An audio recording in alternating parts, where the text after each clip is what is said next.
గత 10 సంవత్సరాల్లో అరే ఆగురా గత 10 సంవత్సరాల్లో పెద్దలు మన పార్టీ అధ్యక్షులు మనందరి ఆరాధ్య దైవం తెలంగాణ సాధించిన మన నాయకుడు కేసీఆర్ గారి నాయకత్వంలో నిబద్ధతతోని పద్ధతిగా ఎక్కడ కూడా ఒక్క పైసా అవినీతికి తావు లేకుండా పని చేసినా అని చెప్పి ఇప్పుడు వాళ్ళకి చెప్పిన ఏసీబీ వాళ్ళు అడిగితే 82 ప్రశ్నలు అడిగినారు.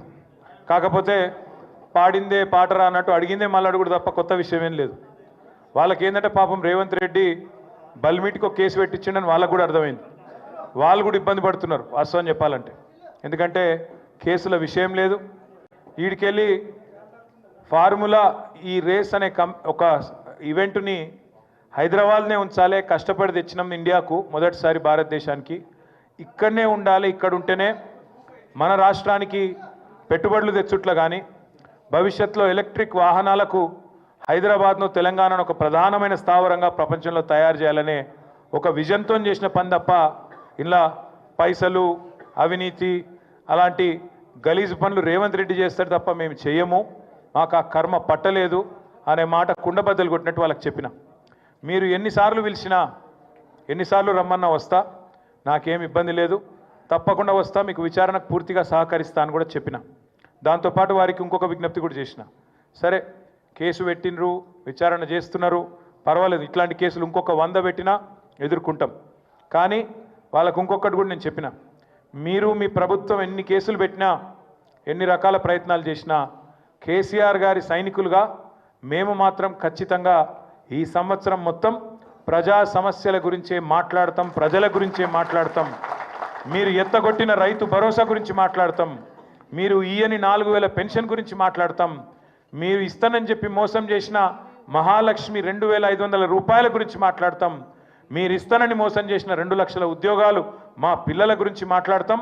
ఖచ్చితంగా ప్రతి సమస్యను 6 గ్యారంటీలు 420 హామీలు ఏ ఒక్కటి ఇడిచిపెట్టకుండా మాట్లాడతాం.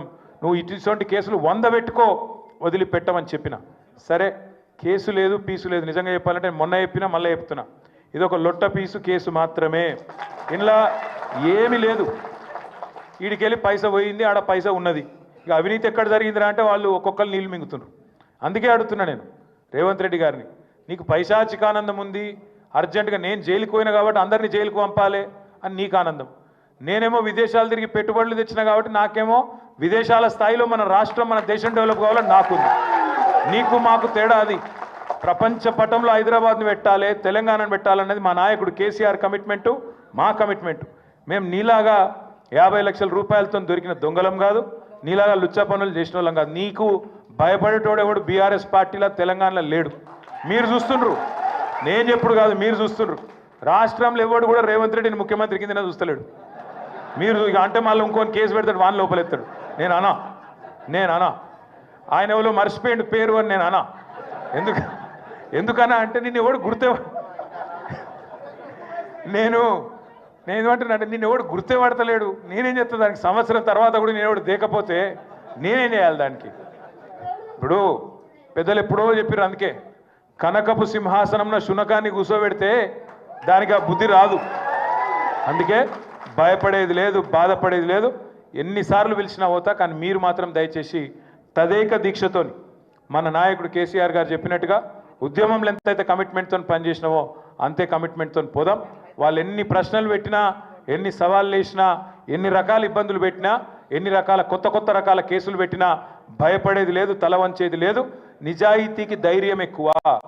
వాడు ఎవడు ఏమనుకున్నా సరే ఇది లొట్ట పీస్ కేసే, వీడు ఒక లొట్ట పీసు ముఖ్యమంత్రి, బరాబర్ కొట్లాడదాం, గట్టిగా ముందుకోదాం. మీ అందరి దయతో ఆశీర్వాదం తీయాలి. సిరిసిల్ల నుంచి కూడా మా తమ్ముళ్ళు చాలా మంది వచ్చిండ్రు, మీకు కూడా ప్రత్యేకంగా ధన్యవాదాలు.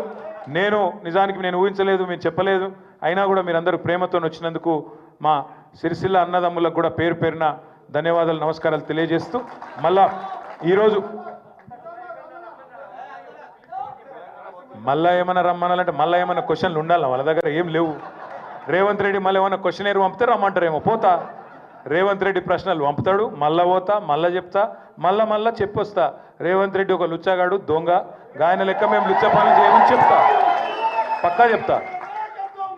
ఇంతేనా? జర ఆగురా పోయి. దేనికి సంబంధించా? లేని అవినీతిని పట్టుకుందామంటే ఆడికెళ్ళి దొరుకుతుంది? లేని అవినీతి గురించి లొట్టపీస్ కేసుల పాపం ఎతుకుతా ఉన్నారు వాళ్ళు. నేతి బీరకాయలు ఎంత నెయ్యి ఉంటుందో ఇక మీకు తెలుసు, మైసూరు బోండాలు ఎంత మైసూరు ఉంటుందో ఇంట్లో కూడా గంతే ఉంది. అందుకే నేను చెప్పిన వాళ్ళకి, మీరు ఒక వైల్డ్ గూస్ చేజ్ అంటారు ఇంగ్లీష్లో, గన్లు ఉన్నారు మీరు, కేసు లేదు తొక్కలేదు ఇలా ఏముందా అని నేనే చెప్పిన వాళ్ళకు. ఏముంది, ఏం అడుగుతున్నారు మీరు? వాళ్ళు ఏమంటారంటే ఫైల్ ఇళ్ళకెళ్ళి అందులోకి పోయింది నీకు ఎరికేనా, అందులోకెళ్ళి ఇళ్ళకి పోయింది నీకు ఎరికేనా. నేను చెప్పిన, ఒక మంత్రిగా, తెలంగాణ బాగుని కోరే ఒక వ్యక్తిగా నేను నిబద్ధతగా మా రాష్ట్రం కోసం, మా హైదరాబాద్ బ్రాండ్ ఇమేజ్ పెంచేందుకు తప్పకుండా ఈ రేస్ ఇక్కడ ఉండాలని నిర్ణయం తీసుకున్నా. ఒక్క పైసా అవినీతి కానీ ఒక చిన్న తప్పు కానీ మేము చేయలేదు. చేసినట్టు ఇప్పటివరకు మీ కేసులో మీరే రుజువు చేయలేకపోతున్నారు. ఏదో అక్రమ కేసు పెట్టి బనాయించి 4 రోజులు జైల్లో పెట్టాలని ఒక పైశాచిక శునకానందం నీకుంటే ఉండొచ్చు, కానీ దానికి భయపడేటోడెవడు లేడు. అల్టిమేట్గా న్యాయస్థానాల మీద మాకు విశ్వాసం ఉంది. న్యాయస్థానాల్లో తేల్చుకుంటామని చెప్పి వచ్చిన వాళ్ళు మళ్ళీ పిలిస్తే మళ్ళీ పోతా. మళ్ళీ ఒకసారి మీ అందరికీ కూడా చేసే విజ్ఞప్తి దయచేసి మళ్ళీ మాట్లాడుకుందాం. ఇక చాలా రోజులు ఉంది, ఇంకా మళ్ళీ ఎప్పుడు పిలిచినా పోతా అని చెప్పినా తప్పకుండా పోతా. మీరు కూడా దయచేసి నేను కోరేది అంటే రేపటి నుంచి మళ్ళీ మామూలుగా యథావిధిగా మన పని మనం పోదాం. తప్పకుండా ఎక్కడోళ్ళం అక్కడ ప్రజాక్షేత్రంలో ప్రజా సమస్యలు ప్రస్తావిస్తూ ముందుకు పోదాం. ఇవాళ ఇంత పెద్ద ఎత్తున తరలి వచ్చినందుకు మళ్ళొక్కసారి మీ అందరికీ పేరు పేరున ధన్యవాదాలు. జై తెలంగాణ.